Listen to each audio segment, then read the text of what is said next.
মন্ত্রসিদ্ধিতে গুরুর স্থান। নমস্কার বন্ধুরা, আজ আবার আপনাদের সঙ্গে চলে এলাম নতুন একটি ভিডিও নিয়ে। বন্ধুরা, গুরুর স্থান সম্বন্ধে আলোচনা করব। বন্ধুরা, ভিডিওটি ভালো লাগলে লাইক, শেয়ার, কমেন্ট করতে ভুলবেন না। আর এই ধরনের ভিডিও পেতে চাইলে চ্যানেলটি ফলো দিয়ে আমাদের সঙ্গে থাকবেন, কেননা আমি নিত্য নতুন আপনাদের জন্য এই ধরনের ভিডিও নিয়ে আসি। বন্ধুরা, গুরুর সম্বন্ধে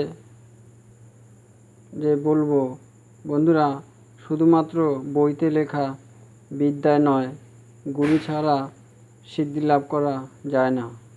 গুরু বিনা তন্ত্রশাস্ত্রের যে কাজ করা হোক না কেন, সিদ্ধি হতে পারে না। অতএব কোনো তন্ত্র বা মন্ত্রের সাধনার আগেই গুরুর দরকার। যদি কোনো মানুষ শিবকে গুরু মেনে সাধনা করা দরকার। স্বয়ং নিজের ছবি সামনে রেখে একাগ্রতার দ্বারা সাধনা সম্ভব।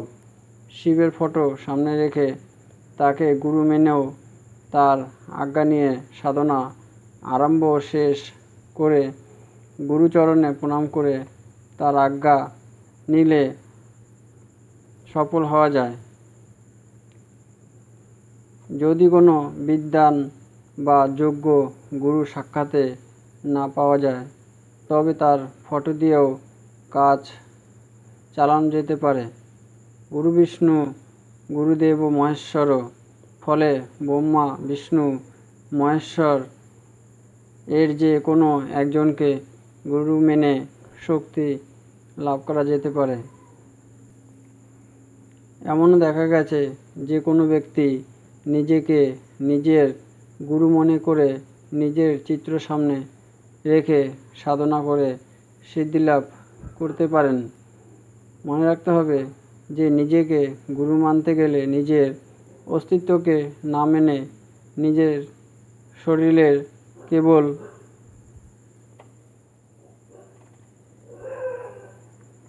গুরুর অস্তিত্বকে স্বীকার করে নিতে হবে। ওই সময় মনে যে ভাবনা আছে বা মুখ দিয়ে যে কথা বের হয় তাকে গুরুবাক্য বলে মেনে চলে নিশ্চয় ফল পাবে বা মিলবে।